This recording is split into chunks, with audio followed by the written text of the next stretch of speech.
Executive Director of Yellowstone-Teton Clean Cities, and I'm based here in Jackson, Wyoming. And I have a companion. This is Arlo. His daycare is closed the remainder of the week, so I have a coworker.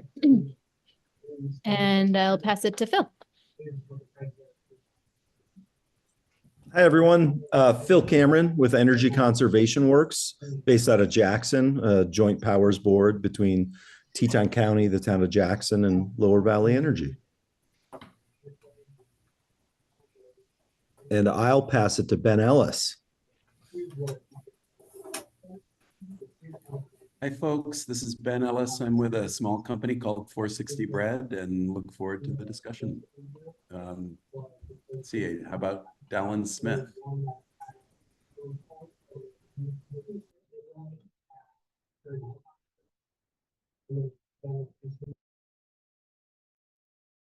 Dallin, are you there?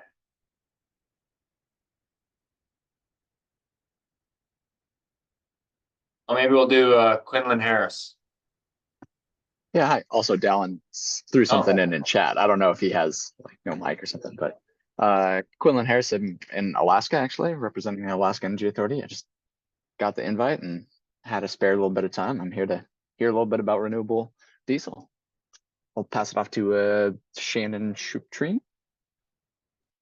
Thank you. I'm Shannon Shuptrine. I'm the Executive Director of the Riverwind Foundation, and we help manage the Sustainable Business Leaders Program through Teton County Integrated Solid Waste and Recycling as one of our initiatives. So glad to be here. I will pass it to Bonnie. Hi, I'm Bonnie Hickey. I'm the Sustainability Director at Bridgeable Ski Area in Bozeman, Montana.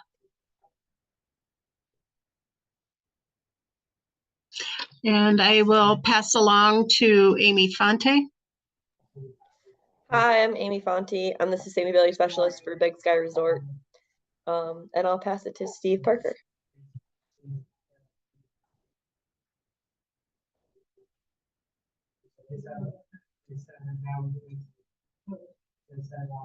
Steve, you're muted.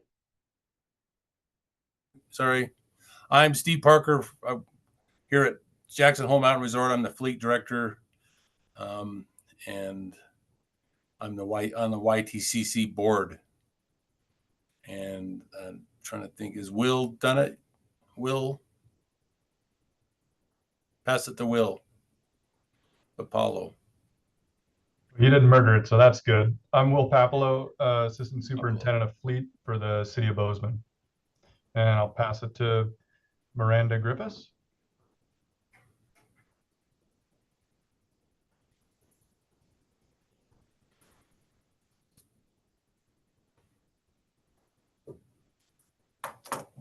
Oh, maybe can't see they're muted. Maybe we'll jump in. Hey, Spencer, how are you doing? Why don't you introduce yourself and pass it on? Hey guys, I'm Spencer Bruce with Full Circle Biofuels in Montana. I'm interested in renewable diesel kind of from two angles, both as an end user for my fleet of vehicles, as well as we play a role in the production pipeline for renewable diesel and other products as recyclers of cooking oil throughout Montana and Wyoming.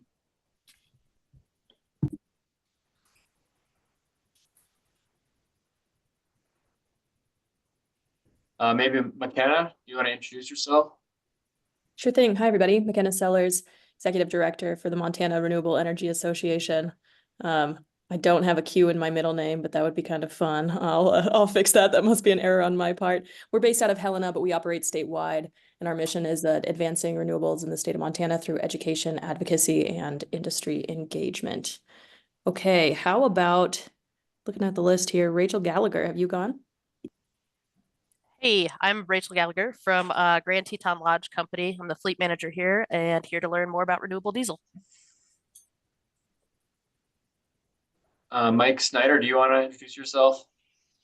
Sure. Mike Snyder, Marathon Petroleum. I'm on renewable strategy and represent the strategy out of our Dickinson, North Dakota renewable diesel plant. Shannon, you already introduced yourself? Yes, I already went. Okay, How about sorry. Eric? All right. Pass it to Eric. Hey, I'm Eric Kimball with Teton County, Wyoming. I'm the sustainability coordinator and just trying to push our fleet in renewable diesel direction this coming year. Maybe Shauna?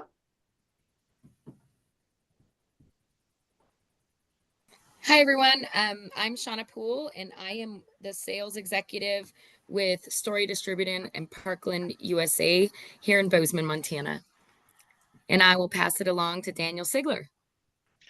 Hey guys, Daniel Sigler. I am Director of Sales for Conrad and Bischoff, which is also part of Parkland USA. I'm out of the Nampa, Boise market over here. So, And I think the last one is maybe Wid.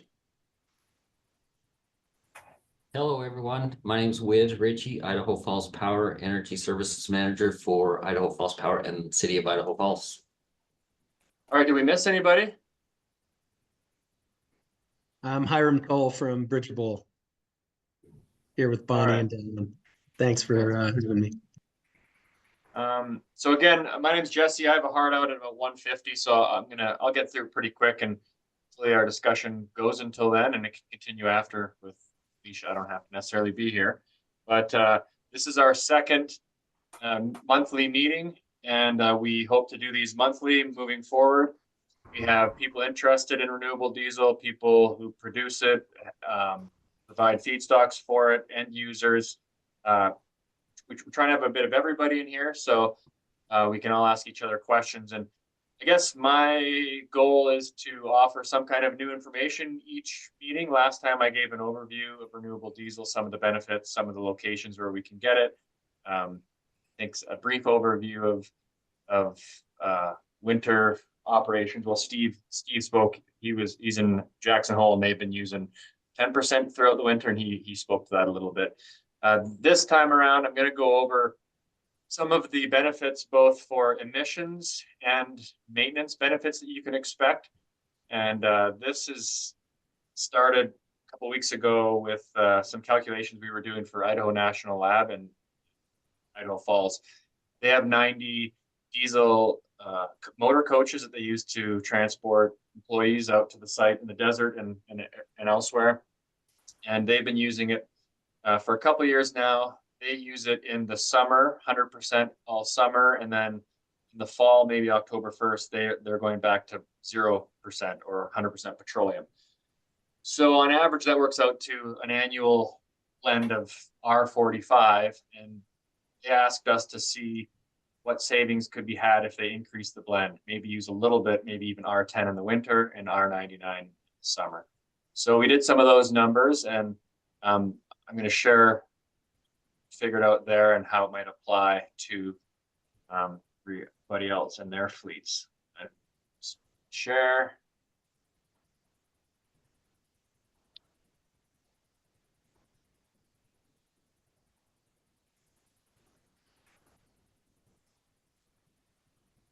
All right, is that visible to everybody? Yep. All right, so I made these little handouts late last year. It was sort of a summary of some meetings we had, and most of it hinged on what we learned from Vancouver, Washington. They have a fleet of fire trucks that have been using renewable diesel for a couple of years, and there's not strict data as to what maintenance reductions can be seen, but we did see some examples from what they had seen, and from that we came up with this handout. So some of the improvements were a decrease in soot. So on the left here, you can see petroleum. On the far right, the yellow and blue page, you can see petroleum on the left and renewable diesel on the right. So the soot had gone down quite a bit when they went to R99. And then following are the bigger keys that they mentioned. And that was the passive diesel particulate filter regens. Used to be every 2 days, and they'd have issues every week with their diesel exhaust system, diesel particulate filter specifically. And then when they went to renewable, they had regens once a month and no issues at all. Fuel filter life used to be 1.5 months per fuel filter, and it was a year when we spoke, and he had yet to need to change them. He said that the injectors were cleaner and there's been less consumption of diesel exhaust fluid. Of course, we don't have numbers from these. These are just what he saw. I'm going to try and share this video, just having him explain this in his words. Let me see if it'll work.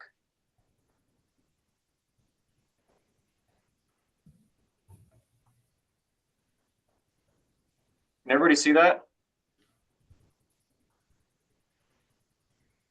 We can see it. There's just no sound. This happened last time.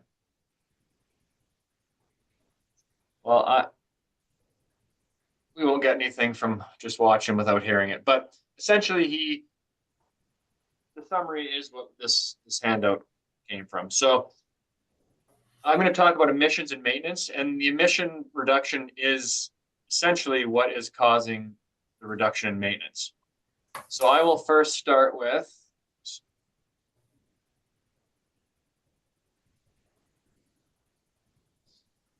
some of the so for these calculations, we had to do a bunch of estimates and set some baselines for different attributes of the maintenance. And so the main ones that we picked, or that I chose, were fuel filter changes, because that's what he mentioned.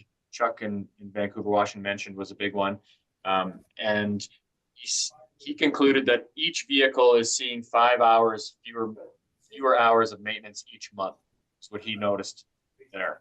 So we chose that 5 hours of maintenance reductions monthly per vehicle.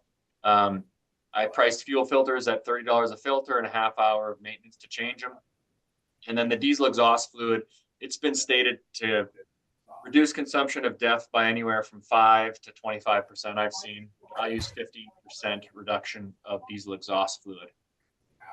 And so petroleum diesel, these are the consumables with fuel filters, maintenance, and DEF. And so that's about $1,200. And then with the savings with renewable diesel, that similar maintenance is about $150. So those are just some basics that we started with in terms of fuel filter and the maintenance savings and diesel exhaust fluid. For these calculations, we looked at the 90 motor coaches that they have at INL, and they use about 370,000 gallons of diesel each year. Their mechanic rate is about $135 an hour, and we're guessing 8 fuel filters a year is what they would do normally with petroleum diesel. The estimate for parts and the annual maintenance costs came from a paper that NREL put out looking at city buses over a course of 100,000 miles. They operated them on biodiesel and petroleum diesel, and the maintenance is actually very similar. So I pulled those numbers from there. Your maintenance might be more, might be less. I think this is fairly high maintenance for city transit buses because there's a lot going on with them. But those are the assumptions we made. So going back here, so you can actually, this spreadsheet doesn't show it as well, but if you can see, if you use R99, you're essentially saving $700 of fuel filter changes and $280 of diesel exhaust fluid. But the big one is the maintenance savings, the 5 hours of maintenance saving per vehicle per month at $135 an hour for mechanic. That's about $8,000 a year. So that's the big savings. So using those numbers, we can figure out the maintenance costs. So per bus, typical year, we can expect with 100% petroleum or 0% renewable diesel, we can expect $60,000 of maintenance. Again, that could be high. Your maintenance could be lower. It doesn't really affect the savings. It's just a baseline to kind of show where it is. If your maintenance cost was half that, you're still going to see the savings because there is a reduction in fuel filter usage and what I just previously showed.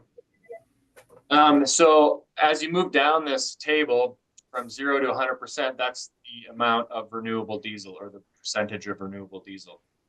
So for Idaho National Lab, as I mentioned, using 100% in the summer, 0% in the winter, they average about 45% annually, 45% blend, we could say. So with R45 per bus, they can expect to see about $4,079 of maintenance savings from using that blend. It's like a show and tell right there. Okay. So yeah, this is just like a hearing the webinar more than. How long? Mute that.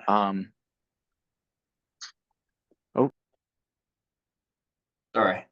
Back to it. So per bus at R45, they can expect to see about $4,000 of savings. They were asking what they could do to increase that savings and the use of renewable. So we suggested using 10% in the winter, R10, or a little bit higher, which would get their average annual blend up to R55. If they did that, they'd see another $1,000 in savings per bus. For the fleet of 90 buses, that would be, if they could get R55 compared to 100% petroleum diesel, they can see almost $500,000 in maintenance savings alone. This is just a different way to illustrate it, but you can see using R45, they can reduce the maintenance costs.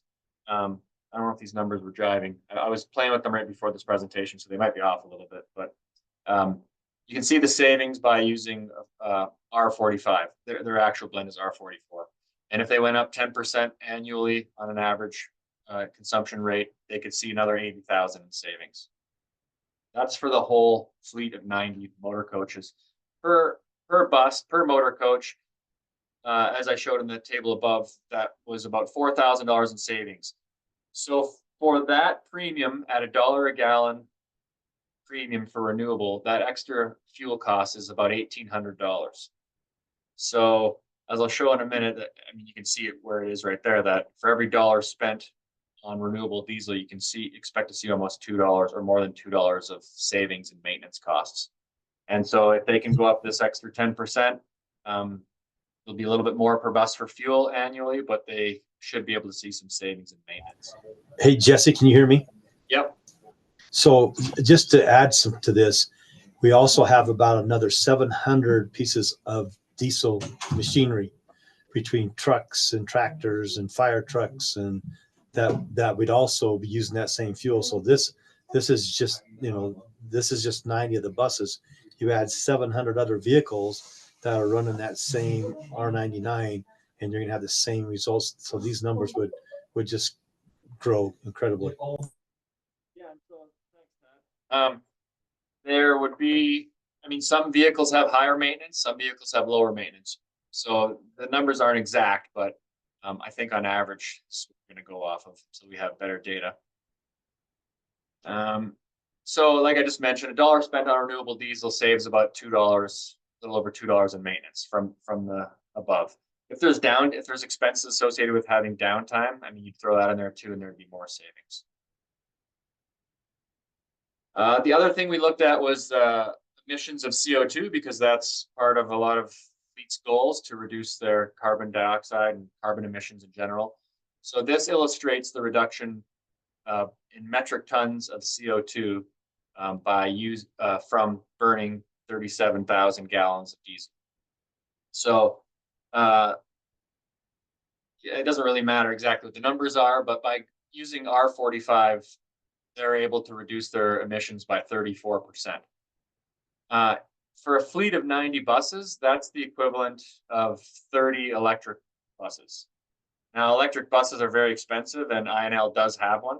They've been having some issues with it for different reasons, but just by using the renewable diesel they're making the equivalent impact of 30 electric buses. And if they were to if they were to replace 30 of their buses with electric, I think that would make national news and it would be insane. But by just doing R45, they're accomplishing that emission-wise. So if they could up their annual average to R55, that would be another 10 buses. And there are different ways to do that. They can use R20 in the winter. That would give them an average of R45 year round, or they could do R25 in the spring, R25 in the fall, maybe R10 in the winter. You can change it at any time. You can blend it at any ratio. As an aside, I'm on my second tank of R75 in my truck. and zero issues. I haven't noticed any difference. I'm paying $1 premium, but I'm walking the walk. So by going 10 more percent, they can, or 10 more percent, it's the equivalent of 10 electric buses and another 7% reduction in carbon emissions. And it's just another way to illustrate it. For every 1.5% of renewable diesel that we put into this fleet of 100 diesel buses, it's the equivalent of 1 electric bus. So again, 45% renewable diesel is the same as taking 30 of those diesel buses off the road in terms of carbon emissions. Yeah, so that was it. So I'll open up to discussion and questions from everybody. We can go over things in more detail, whatever you guys like. I think since we have Tad and Jeff here from INL, if they have anything they want to add, like anecdotally about their use of renewable diesel, and then from there, maybe folks might have questions. Yeah. Okay, thanks, Alicia. Sorry we were late. We were waiting for the delivery of 4 new buses today, and we found out that they only made it to Laramie, so we're a day behind. But I appreciate Jesse and Alicia for putting this data, because we really got to sell this point that the cost of renewable diesel over diesel is nothing compared to the money you're going to save on maintenance costs and stuff like that. So even if you pay $1 premium, it's still worth the bang. And these are very conservative numbers that Jesse has done for us. And by the way, he can do this, and Alicia can do this for any fleet. They can do the same scenario for you, so you can have your own fleets there with the same numbers. But our goal is not to use R10, R20, R30, R4. We want to get to where we can use R99 year round. And I think we could do that all but about 3 months of the year right now. But we've got to get to the point where we get a winter blend that we can run it all year round, and then get that price to the point where if you're just looking dollar to dollar compared to diesel, that it's really comparable. And Alicia and Jess can tell you, when we first started using R99, we were probably paying just $7-8 a gallon.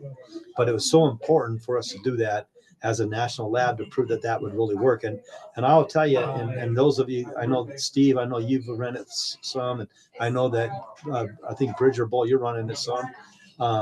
It's truly, it's not snake oil. It is what it is. It runs clean. It runs pure. We have had less maintenance costs because we've been using it. Our biggest hiccup now is supply, right? Jesse's been working really hard to help cross that bridge for us, and making sure that we have access to it, that we can use it, and it's affordable, and we are doing our part to help the environment. So that's kind of all I guess I'd add to it.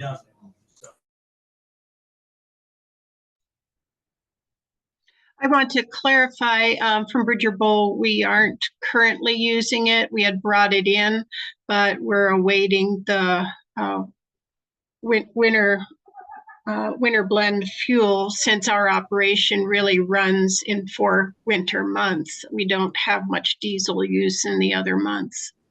Gotcha.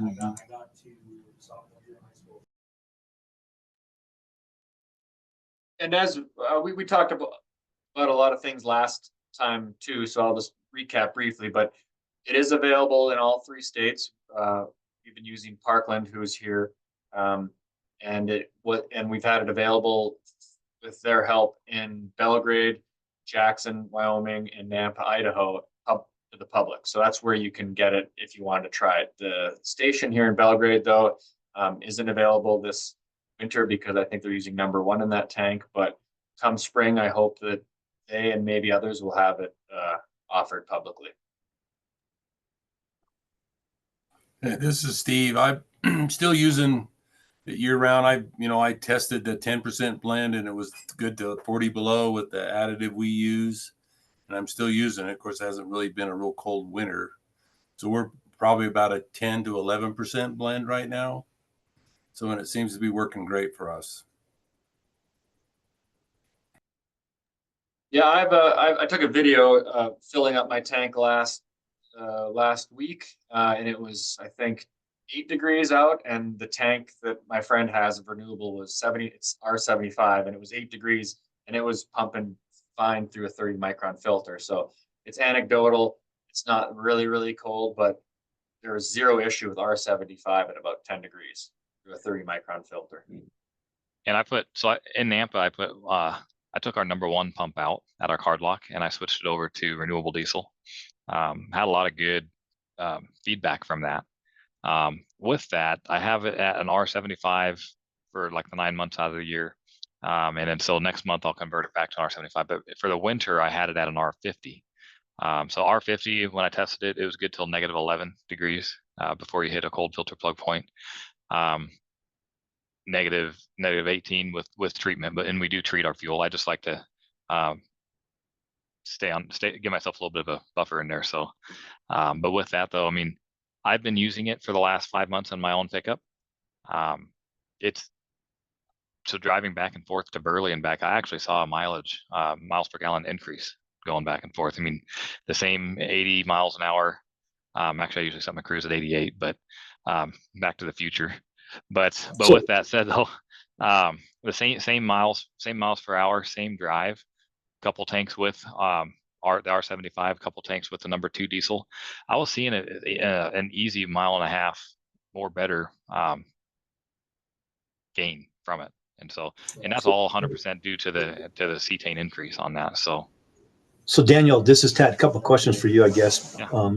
Because you're the major supplier for us when we go to it. Do you see any problems getting it, and how close do you think we are being able to get a blend that we can run year round that'll get us to -35? So -35, we'd have to do some testing. I'd want to test that. When we started out the year, the renewable that we were originally getting was good to about +15 without cutting it with any #1.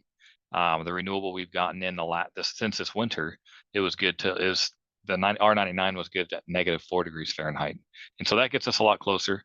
And so what I would want to do for you guys would be to double test, test like R25, R15, R10 against #1 with that -4 degree product, and then we could verify. The only like I say, anytime I can, I fill up with renewable. And I'm super excited to get us up to the R99 again for summer, actually, because once it is summer, I didn't put that card lock in until October, so I was nervous to go straight R99, getting so close to winter. So with that said, though, forgot where I was going to go with that, but with the R99, with that -4 degree product, I think where we're going to be in good shape. Gosh dang, I'm sorry. I completely lost where I was going to go with that. Well, I think I might have showed this last time, and I've shared it in the past. There's a linear correlation. So if your renewable diesel is good to -4 and your #2 is good to -40, and you put 50%, it's linear. So it'd be halfway between -4 and 40. You have -20 blend if you did an R50 with that product. And so where I was going to go with that, thank you, Jesse, is the only scary part about renewable diesel is when you do hit that cold filter plug point, it doesn't just, you don't get to a cloud point and then you get another 15 degrees or 20 degrees like you can with #2 diesel. That cloud point and that cold filter plug point are pretty much right there. And so when we do find that line, we do want to build a little bit of a buffer. So like if we find that, that -35 degrees is an R15, we probably want to go back it down to an R5 just to give ourselves just that little bit more of a buffer, because on all the tests we've seen that cold filter plug point and that cloud point is so close together. As long as you're above it, you're fine, but it doesn't give you any warning. It just hits hard. But even if you got R99 that gets you to -4, I mean, that's a pretty good chunk of the year that you can be safe using. We just got to, like I said, we just got to figure out, how we can get to where we can use it all year. Yeah, and I think we can find that blend ratio. R99, 8-9 months a year, and then find that one blend ratio to get you the other 3. So. And Tad and Jeff and Alicia, we were all in DC last week, so we talked a bit about this. And Tad, I think, mentioned they take a delivery of fuel every other day or every day sometimes, depending on the time of year. But you can, if you have R50 and you foresee a cold snap coming next week, you can quickly and easily just add number 2 or whatever you want on top and very easily get to where you need to be. So I think having a day's notice, it's pretty easy to avoid any major catastrophes if you have access to daily or every other day fuel delivery.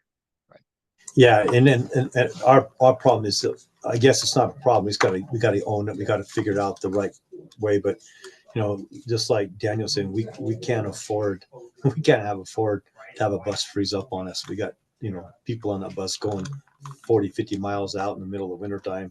So we got to make sure whatever we do works. But me, Jesse and Alicia, I'm sold on this stuff. Like you think I spent most of my time talking to the congressmen and senators from both Wyoming, Montana, Idaho about getting them behind us, making sure we have access to this fuel, because it's the only thing we're going to be able to use in the near future that's going to help us to reduce our carbon footprint and get to net zero. Our technology is just not there enough to replace 90 buses with 90 electric buses that we can use, or the technology is not there to use hydrogen yet. So R99 is the way to go. And we just got to make sure we have access to it, that it works like we say it's going to work, and that we can afford it.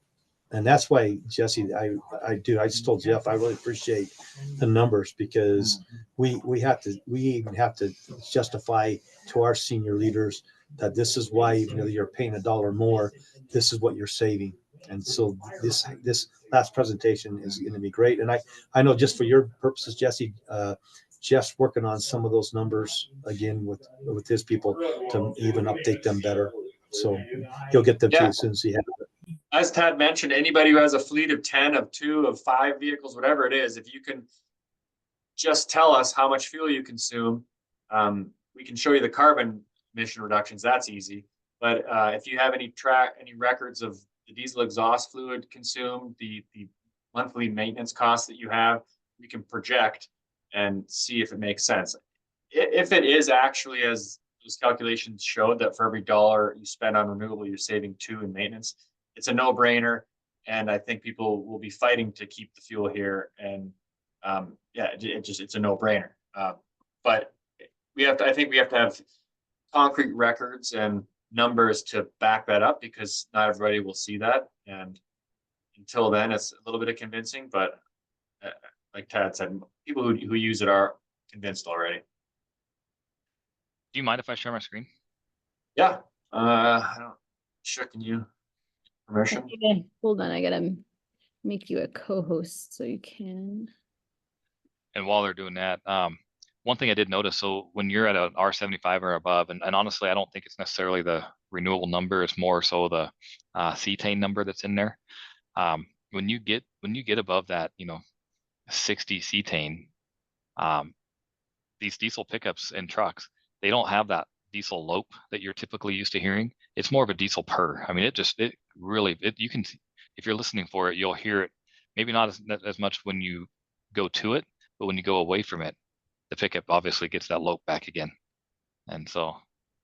And we shared those numbers last time. If anybody's interested, you can watch, we recorded the last meeting, but we also have other information. But that was one of the things, higher cetane, which makes the fuel. That's one of the reasons why it's a better fuel.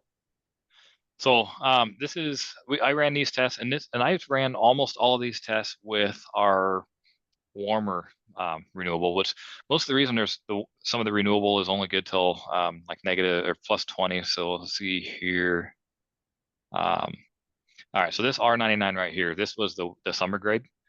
Most of this is built for California, so that's why it's so warm, because most of the Southern California gas stations don't need a super low cold filter plug point. So this one here is, if you can see my mouse moving, with the IF Rail R99, cold filter plug point of 12 degrees. And so that was worst case scenario that we saw. We did get some in. We did get a little in that was pretty good, so negative 17. Most of what we've had this winter was negative 4 degrees Fahrenheit. With that though, at an R75, when I first put our card lock pump in, we were sitting at 3 degrees, which is pretty good for most of the year. And I backed it down to a 50% blend after that, and that got me to that negative 11 degrees. Fahrenheit. And the main reason I'm so conservative on that isn't because of the Treasure Valley being cold, because we're not that cold compared to your guys' side of the state, Wyoming and eastern Idaho. But it's more, I'm afraid of, somebody with a snowmobile trailer filling up, going into the mountains, parking, and then gelling up. And so I'm just trying to stay on trying to give ourselves and our customers some cushion. So from there, our 25, we were looking with treat, a negative 24. And so Tad, that's where I was thinking, if we do some more tests, with that -4 product, because this was the plus. Hey, Daniel, can 12. Yeah. Can you share this with us? Can you send this to either me or send it to Lisa or Jess so they can get it to me and Jeff? Yeah. Yep. I can sure do that, Ted. Thanks. Yep. And so, yeah, like I said, most of this testing was done with the warmer product. And so it's the #1 diesel that's bringing this down so much to get as cold as we need. So if we tested this with the -4 degree, I bet you an R25 would get you your -35. How hard to update it with that, Daniel? I need to see if I have. I need to see what I have here. What I have here locally, and I think I can run some of those tests for you. So, yeah. Great. So like I was saying, the cloud point -18, cold filter plug point -18. That's where I say like typical diesel, number 2 diesel and #1 diesel. Like this one, if they would have tested the cold filter plug point on this, it's probably going to be like -40 on straight #1. And so usually you get some buffer between the cloud point and the cold filter plug point. With straight renewable, you don't, and that's because it's essentially, I apologize, Jesse, if I'm putting the wrong words in my mouth, but when I look at renewable, I really look at it as more of a synthetic diesel, because it's engineered so tight to where those molecules are all kind of built identical. There's nothing for the cold filter or the cold flow additives to bind to. So that's kind of how I look at it. But it's good. I like I said, I use it anytime I can.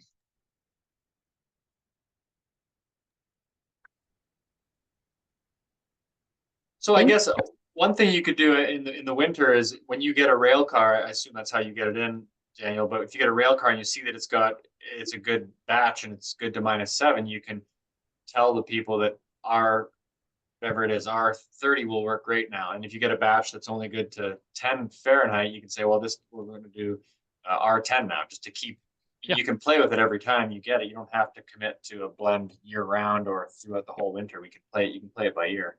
Exactly. So. Just a quick question. Do you do those tests per rail car or per batch? How are you verifying with the BOL? So these ones, I just did these tests myself, just as we initially started, and then I got busy this winter. So that's why I haven't done them more. But yeah, we sure can.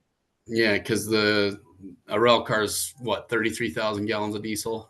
So that would be, 10. That'd be 3 deliveries of diesel, basically 3.3, something like that. So unless you're doing the testing per rail car, that might be a little bit difficult, unless you're generalizing. Usually when you get those rail cars in, you might be getting something from the Yellowknife facility and something from somewhere else, and mix match, hodgepodge. You might be getting rail cars back from Idaho Falls that were misdelivered. So it's not always like supply chain direct for like smaller packages, as the railroad doesn't quite translate that same way. But yeah, and usually our rail cars that we buy, we have they're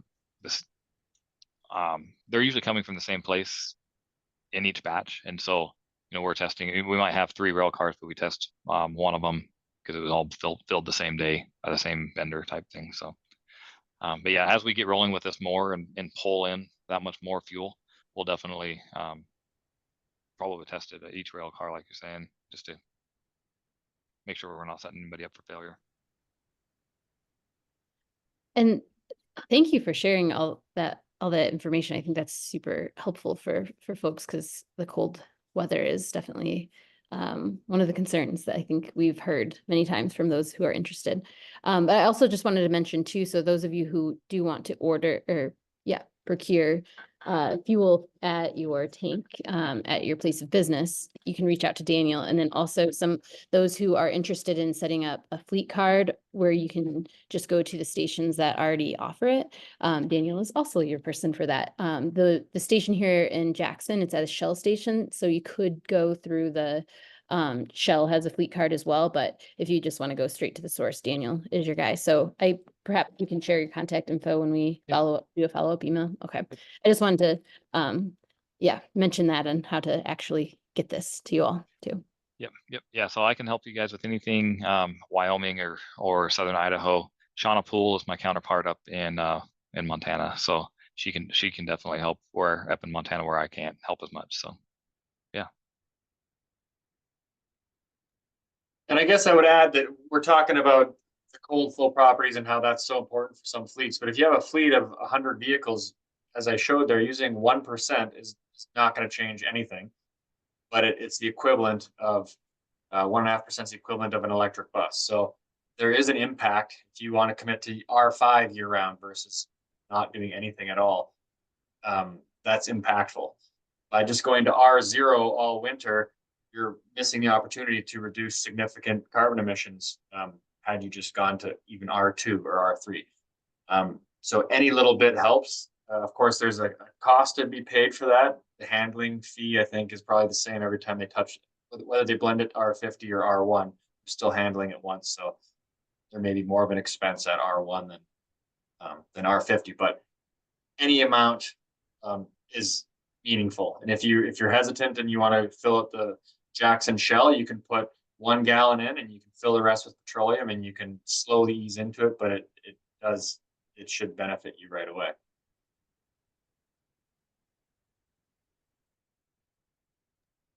Well, I'm gonna have to run here in a couple of minutes. Are there any other questions that I can help answer?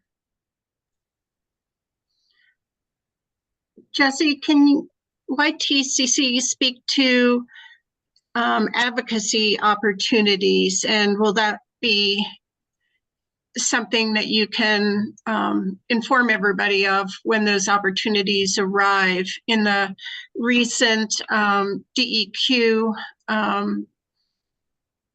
emissions reduction draft, I did take an opportunity to comment on the transit section in that for the state of Montana, because they addressed electric vehicles in that, but didn't mention the use of renewable diesel. So I was trying to encourage that.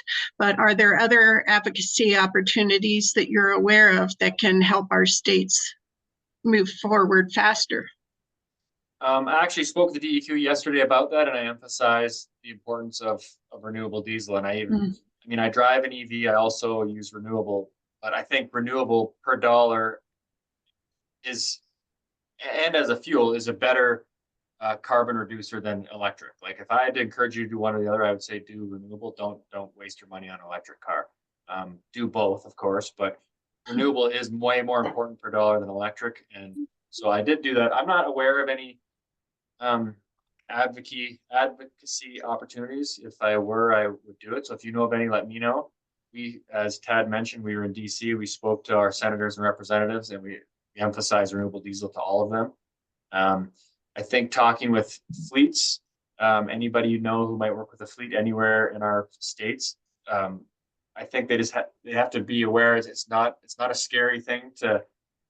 Everybody could do R5 tomorrow, and I'd be confident nothing would happen, and that would be very impactful. And as we increase the demand, I think that helps our refineries realize there's a demand locally, and maybe they don't need to send it all to California. So I think just making everybody aware that it's a product and it's a premium product and has huge impacts, however you can, is awesome. And start by using it yourself if you have the opportunity to. And I'm open to anything. We do have a grant that we're working on. We got funding where we're sending physical mailers out throughout our region. The first phase, we're doing it for different fuels. The first iteration is compressed natural gas, CNG, and we're focusing on Wyoming because we don't have any fueling stations in Montana for that. But we will do one for EVs, and we're going to do one focused on renewable diesel. So we're going to send physical mailers out to fleets throughout the state. prioritizing regions where maybe it's available or easy to procure. So that's one outreach, a different format of outreach that we're going to do, physical mailers. And inviting people to these every month. If we can have great attendance at these, I think that'll spread the word. There was talk of it in DC from other clean cities, but not as many have access to it as easily as we do. So with Parkland helping get it at these stations, that's a first huge step. And I've already convinced a few people here who otherwise probably would never have tried it. And they're fully in. I don't know anything, but if anybody has any opportunity, or if anybody wants to learn more who wasn't able to attend and wants me to talk directly with them, I'm happy to do that too.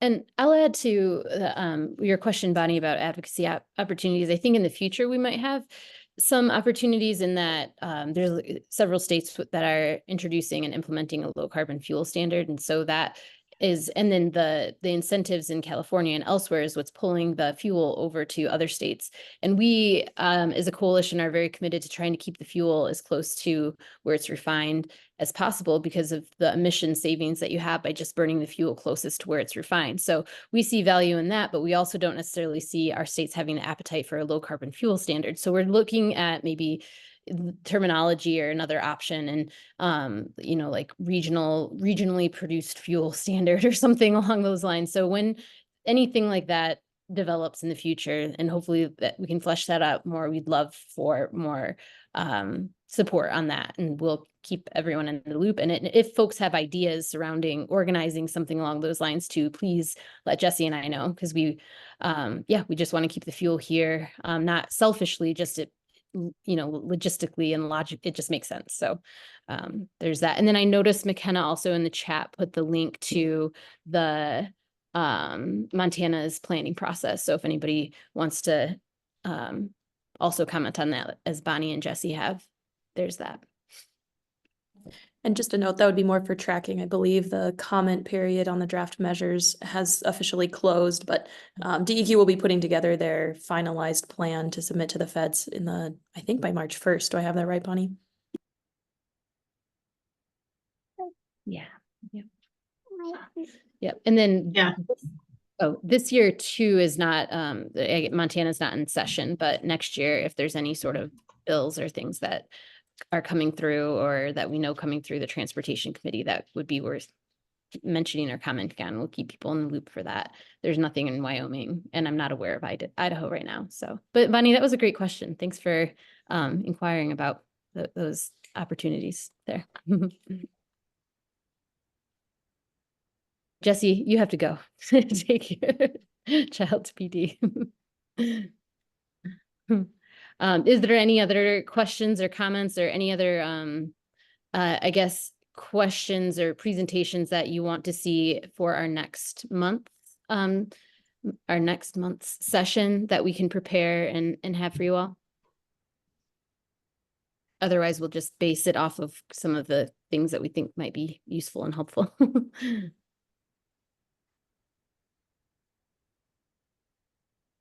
Okay. Well, if anything comes to mind between now and then, please just email us and let us know, and keep us updated if you take order of the fuel or start using it at the station, at any of the stations. We'd love to be aware of that and track that and know what's going on in the region. Thanks, everybody. Thank you, everyone. Thanks, All guys. right, everybody, thanks. Thank you.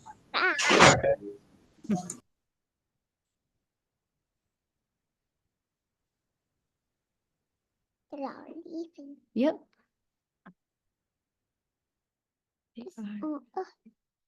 Yeah.